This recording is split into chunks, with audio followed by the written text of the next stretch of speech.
ഇതൊക്കെ നമ്മളെ ദൈവം മുട്ടിക്കില്ല. ദൈവം മുട്ടിക്കോ? ഇല്ല ഇല്ല. വായും വയറും ജന്മം മരണവും തന്നെങ്കിൽ നമ്മളെ മുട്ടിക്കോ? ഇല്ല ഇല്ല. പക്ഷേ സന്തോഷവും ദുഃഖമേ കാണൂ. എന്തെന്നറിയാം, ജന്മനായുള്ള ഭാവം അനുഭവിച്ചേ മതിയാവും.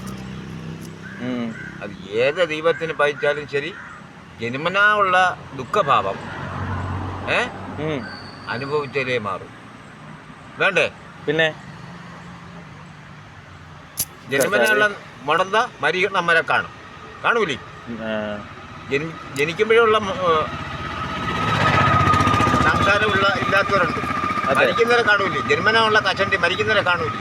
അതെ അതെ. നമ്മൾ ആരെയും ഇഷ്ടമില്ല. എങ്കിലും ജീവിതത്തിനുള്ള ചിലവൊക്കെ ഇങ്ങനെ ഇവിടെ ഇരിക്കുമ്പോൾ കിട്ടുമല്ലേ? കാഴ്ച കുട്ടിക്കാലം പോലെ കാഴ്ച പോയതാണോ? അതോ 13 വർഷമായെന്ന് കാഴ്ച പോയിട്ട്? എങ്ങനെ പോയത്? കുണ്ടളം വഴി, വലികുണ്ടളം വഴി, കുതിര, മഞ്ഞോട് പഞ്ചായം, ഭവനം പഞ്ചായത്തും, കൊല്ലം ജില്ലയിൽപ്പെട്ട കുമ്മൾ പഞ്ചായം, ചിതറ പഞ്ചായത്ത്, ഈ 9 പഞ്ചായത്തിൽ ഞാനിറക്കാത്ത മരമല്ല, ഞാൻ കയറാത്ത തെങ്ങുമില്ല. തേങ്ങാട്ടാർ തന്നെ ജോലി. ഇങ്ങനെ ക്രൈം ബ്രാഞ്ച്, ഫോറസ്റ്റ്, പോലീസുകാർ എല്ലാം ഈ പഞ്ചായത്തിൽ മൊത്തവും എന്നെ അറിയാം. പിന്നെ നമ്മൾ ക്രിസ്മസ്, ഓണം, വിഷു ഒക്കെ വരുമ്പം ഒരു ക്വാർട്ടറെന്ന് പറഞ്ഞ സാമാനുണ്ട്, അത് മാറ്റി കഴിയും. ഈ വിഷു, ഓണം ഒരു വർഷത്തിൽ 3 പ്രാവശ്യം. അല്ലെങ്കിൽ എനിക്ക് കണ്ടും കൂടെ എനിക്കത് ഇഷ്ടമല്ല. ഞാൻ കള്ളൊന്നും അല്ല, പുനോദൊന്നും പറയല്ല. അതെ. ഇവരേജിൻ്റെ ഇവിടെ ഇരുന്ന എനിക്കൊന്നും കിട്ടണമല്ല. മാമ 10 രൂപ കുറവ് മാമ. അതാണ് മരുന്ന് മാറ്റി കുടിക്കും, വണ്ടിക്കൂലിക്ക് കാണൂല, അല്ലെങ്കിൽ വെള്ളം വാങ്ങിക്കാൻ കാണൂല. ഇവിടെ ഈ ശീലം ഉണ്ടായിരുന്നു. അങ്ങനെ പോലീസ് ഉണ്ടാകുമെന്ന് പറഞ്ഞ് പോലീസ് ശ്രദ്ധിച്ചപ്പോഴേ ഒരു 3 പിടികൂടി. അവിടെ നിന്ന് മരുന്ന് വെച്ചുകൊണ്ട് ഇവിടെ വെള്ളം കാണൂല, വെള്ളം വാങ്ങിക്കാൻ പൈസ വേണ്ടേ? അല്ലെങ്കിൽ വണ്ടിക്കൂലി പൈസ. മാമ, ചിറ്റപ്പ, വലിയ അമ്മ, എൻ്റെ ആളിയെ എന്ന് പറഞ്ഞ് ചൊറിഞ്ഞുവിടെ നിൽക്കും. അത് ഞാൻ രഹസ്യമായിട്ട് ഒരാളെ പറഞ്ഞുകൊണ്ട് പോലീസിന് സാറേ ഇന്നൊരു ദുഃഖമാണ്, ഇങ്ങനെ ശല്യമാണ്, അല്ലെങ്കിൽ പോകൂല അവർ. ഇപ്പോൾ ഒരു മാസം കൊണ്ട് ആ ശല്യം ഇല്ല. അല്ലെങ്കിൽ 1-2 പേരൊന്നും അവിടെ നിന്ന് മരുന്ന് മാറ്റിക്കൊണ്ട് വരും.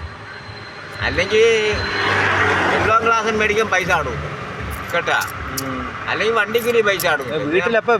വീട്ടിൽ വേറെ ആരുണ്ടെണ്ണ? വീട്ടിൽ ഞാൻ ഒറ്റയ്ക്കേ. കുടുംബമായില്ല? ഇല്ല. നിങ്ങൾ ഒറ്റയ്ക്കേ ഉള്ളൂ? അപ്പോൾ ചെന്നിട്ടാ കഞ്ഞിയൊക്കെ വെക്കണം? കഞ്ഞിന്നും വെപ്പും കുടിയൊന്നും ഇല്ല, വർഷങ്ങളോളം. ഈ കാഴ്ച പോയപ്പോൾ അതില്ല. ഞാൻ ഇവിടെ കാഴ്ച പോയപ്പം ഭക്ഷണം കഴിക്കലും വെപ്പും കുടിയൊക്കെ ഇല്ല. എന്തെങ്കിലും വിശപ്പിനെ മാറ്റണ്ടോ? ഇന്നൊന്നുമില്ല. എന്തെങ്കിലും തിരുപൂലം ഭക്ഷണം കടയിൽ നിന്ന് മാറ്റമുണ്ട്. ആ പൈസ എന്നെ തപ്പി നോക്കുന്നത് പാവം. കർത്താവേ, എന്ത് ചെയ്യാൻ? അത് നമ്മൾ വരാനുള്ളത് അനുഭവിച്ചു. നിങ്ങളെന്ത് പേരെന്താണ്?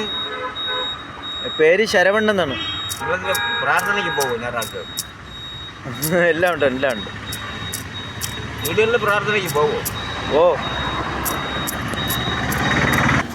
ആ കൂട്ടത്തിലുള്ള ആളാണ് ഞാൻ. എല്ലാവർക്കും വേണ്ടി എപ്പോഴും പ്രാർത്ഥിക്കാറുണ്ട്.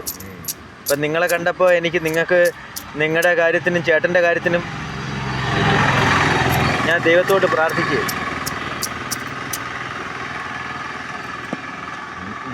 നമുക്ക് ഇനി എന്താ നിങ്ങൾ ചോദിച്ചല്ലോ, സമ്പത്ത് കൂടിപ്പോയി. സമ്പത്ത്,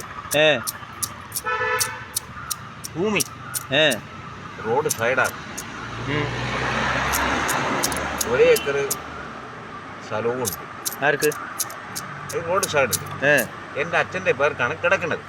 അല്ല 5 ഓഹരിയുണ്ട്, 5 ആറ്റ് വീതിക്കണം, 1 ഏക്കർ. അല്ലെങ്കിൽ 2 പേര് ഭരിച്ചിന് 3 പേര് ജീവിച്ചിട്ട് പോകും.